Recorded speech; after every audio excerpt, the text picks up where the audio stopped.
Broadcasting live from atop the Rocky Mountains, the crossroads of the West. You are listening to the Liberty Roundtable Radio Talk Show.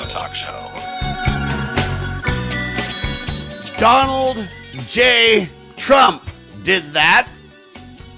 Big talk, free speech, everything is named Trump, and a double life. Happy to have you along, my fellow Americans. Sam Bushman, hard-hitting news the networks refuse to use, starts now. With me, James Edwards, well-known talk show host, author, and more. ThePoliticalCesspool.org is his award-winning website. Every Saturday night live, you can check out The Political Cesspool, his talk show, or on demand anytime you like at ThePoliticalCesspool.org. James, welcome back, sir. Sam, there's no fooling today. It may be April Fool's, but we are live, and for the first time, I have video. And let me tell you something. I'm very confident between the two propositions of taking back this country and me getting on and accomplishing anything tech-related. We've already done the hard part. So taking back the country now, it's all downhill. It's the last time we're going to be talking before Easter. I've got a picture here since we've got video today. This is my background. It's a nice portrait of Jesus, Matthew chapter 18, where he leaves the 99 to go after the one. And, of course, I feel like that's what you've done with me, Sam, all these years. I'm grateful that Jesus Christ is coming to look for me, because, boy, do I need it. I need all the friends and prayers and everything else I can get, that's for sure. And I'm just praying Peter doesn't press down when it's my turn. That's all I'm saying. So welcome to the show, ladies and gentlemen. Hope everyone's doing fantastic. Here's a question for you, James. Same pain at the pump. Different political rules. Where did the outrage go? You see, last time prices at the pump during the Biden administration surged, if you will, there were stickers all over the place saying, hey, Biden did that, and the pointing and everything else. Now it seems to be totally different. No one's doing that, really. Now with drivers feeling the same squeeze, it's not happening. So is the outrage really about the gas prices? Or is the outrage really about who's in office, James? Well, it's pretty easy to understand, I think. I certainly do not like the price I'm paying at the pump. Within the last month, it's gone from about $30 to fill up my car to $60 or upwards of $70. So it has, in fact, just about doubled. It has just about doubled for me in my part of the country. I don't like it. However, you would have a more tolerance for it if you're getting things you want politically done. And this goes back to the conversation we've been having about Trump since 2016, certainly since 2017 when he first assumed office. And that is, I don't mind so much paying more if things are happening for me politically. And you could definitely still argue that with Trump, you're getting a lot more, at least domestically, than you would have under Biden or Harris or anybody else they would have put up. Hillary Clinton, certainly.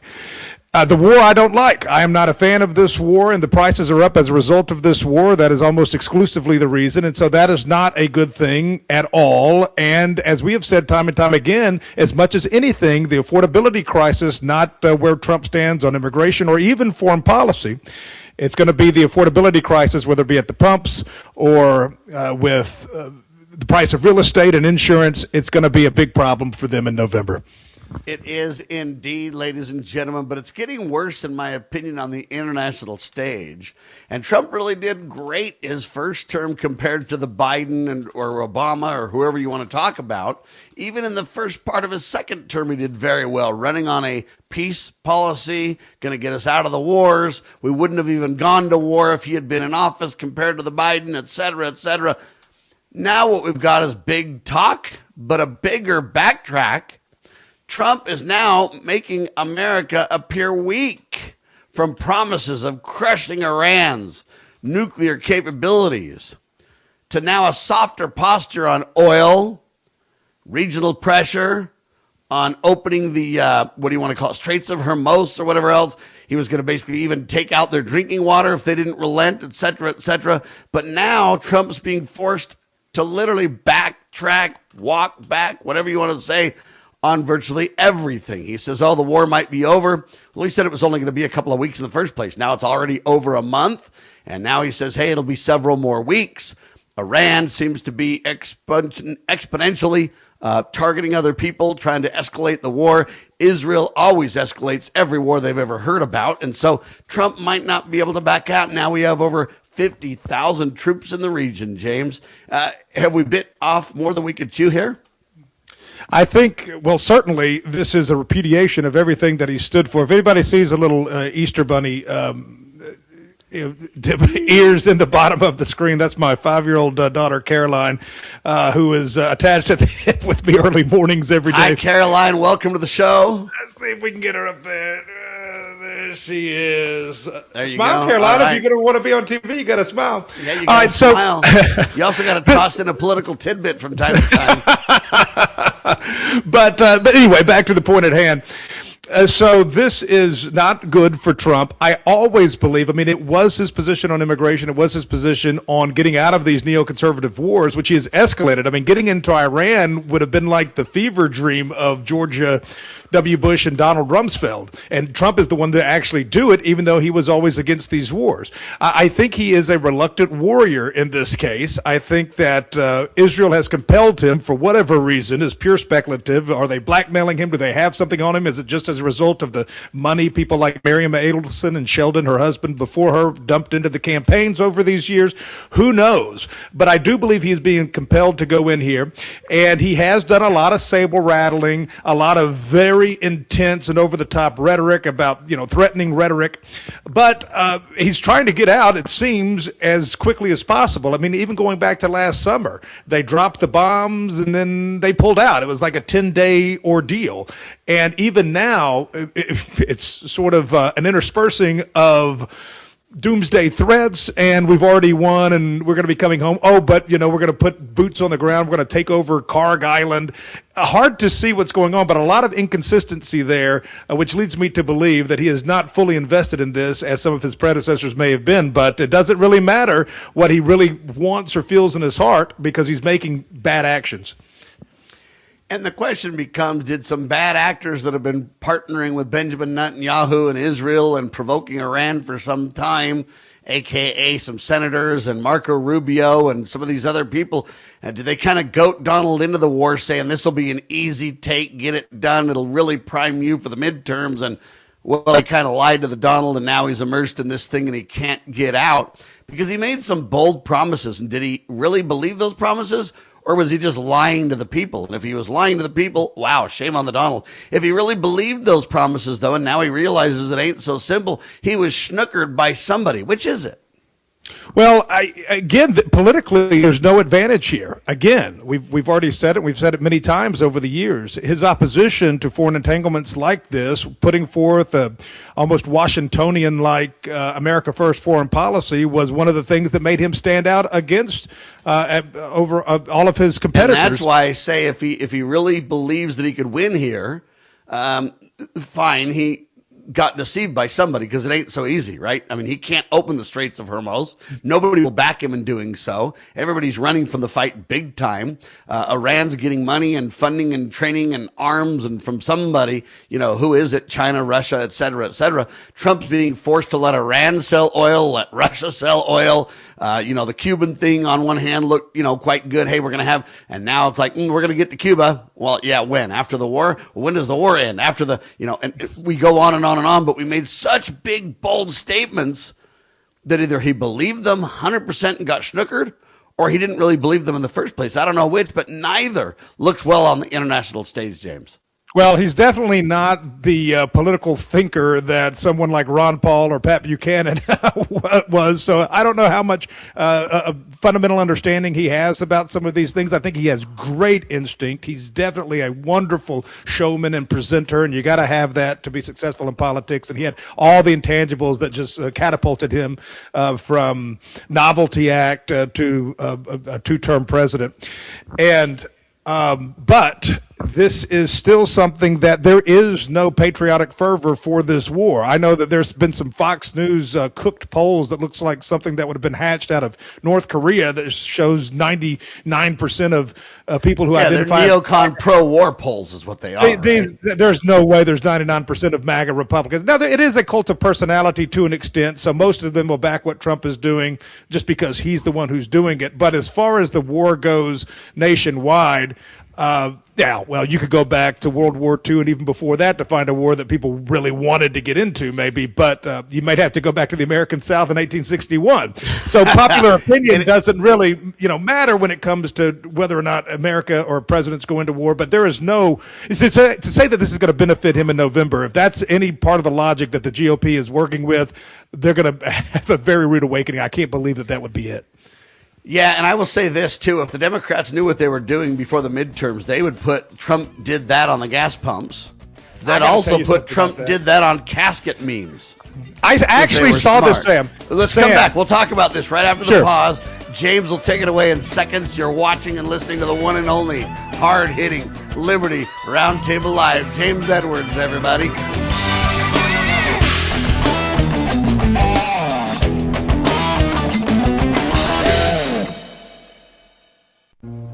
Imagine a school where faith and integrity are at its center, where heritage and responsibility instill character, where educating both hearts and minds brings about academic excellence. There is a school in American Fork where character and embracing the providence of a living God are fundamental, where students' national test scores average near the 90th percentile. Based on LDS principles and a love of country, now in our 39th year, American Heritage School is accepting fall enrollment for kindergarten through high school. What would you do for your child? Give them an education that will prepare them for life. Located east of the Temple in American Fork, American Heritage School is a remarkable and affordable alternative. Visit us, find us online, or in the Yellow Pages. American Heritage School in American Fork. As you are aware, America is divided over every fault line possible. This is intentionally fostered by those who do not love God, family, or country. We believe a peaceful future as a free people absolutely depends on civility. Clarion Call for Civility is looking for funding and volunteers at every level to make our hopes and efforts a reality. Please donate, sign our pledge, and help us in our sacred cause. Please visit callforcivility.com for more details. Callforcivility.com. Introducing Managed IT Services from NPI. We offer top-notch data backup and recovery, email spam protection, and network security tailored to your needs and budget. With 20-plus years of experience in the medical field, our HIPAA-certified consultants know what it takes to protect sensitive information. Don't settle for less. Give us a call at 801-706-6980 and experience the difference with Managed IT Services. Remember, your IT support should be fast, efficient, and reliable.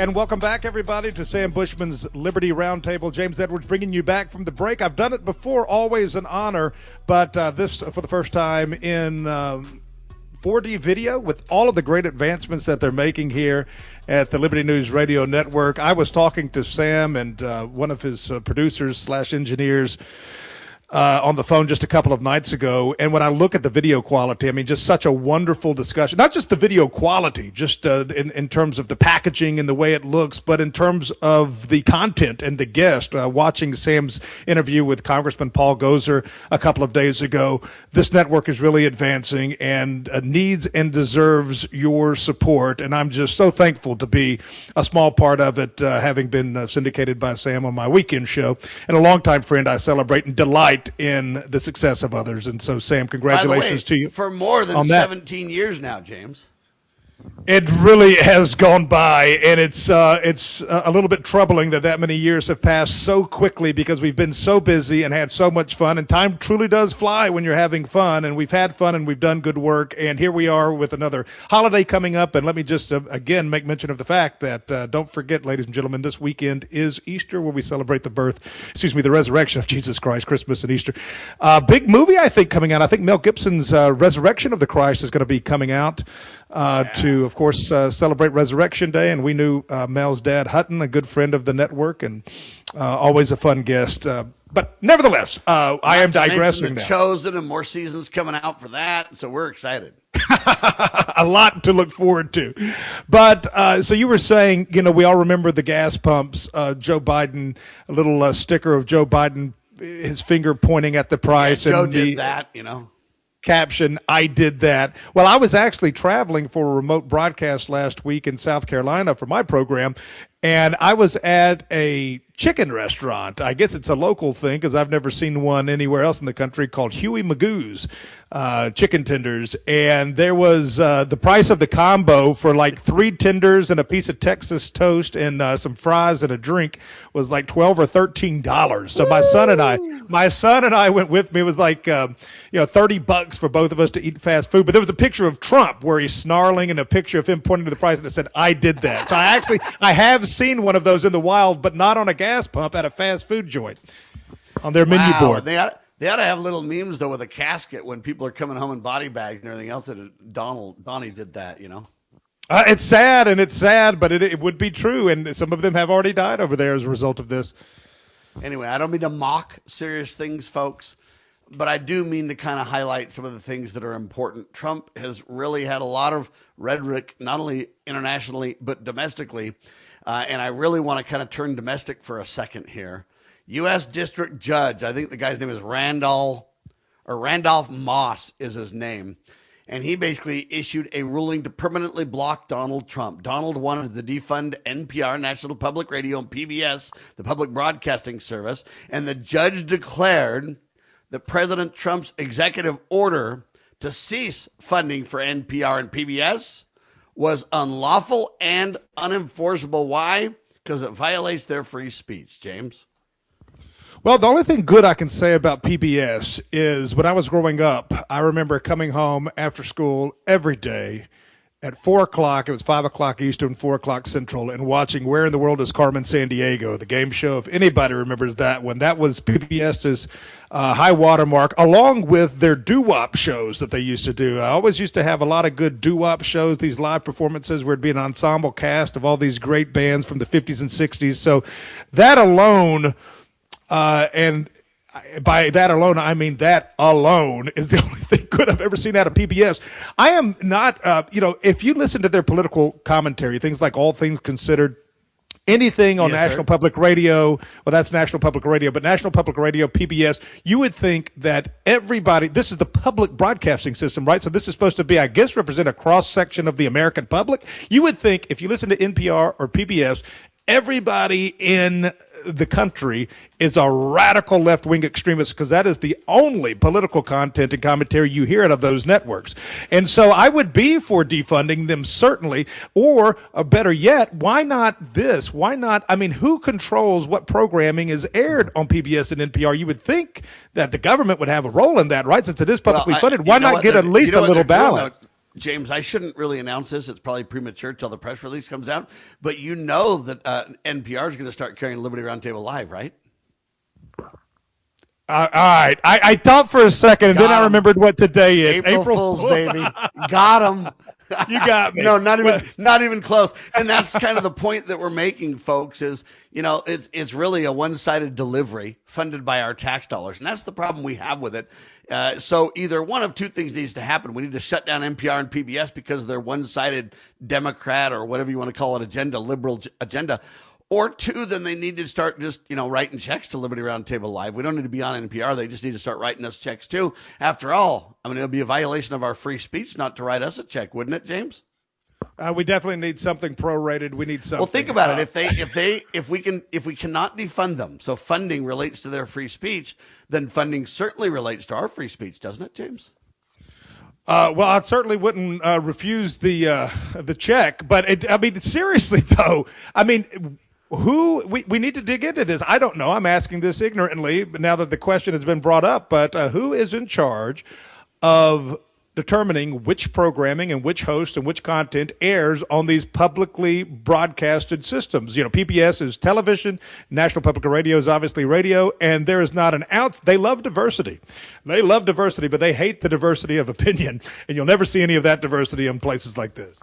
Well, and that's the point we're making, folks. Anyway, Donald Trump's going to appeal this. I think usually what happens is you got a whacked out activist judge that backs the liberal side. This was an Obama-appointed judge. I'm predicting in the appellate courts it gets overturned because, again, either we need money for our free speech, just like they get money for their free speech, or nobody gets money. But you can't have it both ways is the problem. The dichotomy, even if you're a liberal and love NPR, the dichotomy should be pretty simple for you to kind of catch. Why do they get money for their free speech? And to deny them the money would deny them their free speech. But I don't get any money for my free speech, see? Everybody can see that difference. Whether you think it's justified or not is another topic, but everybody can see the elephant in the room on that one. But Donald Trump, though, I guess gets a win.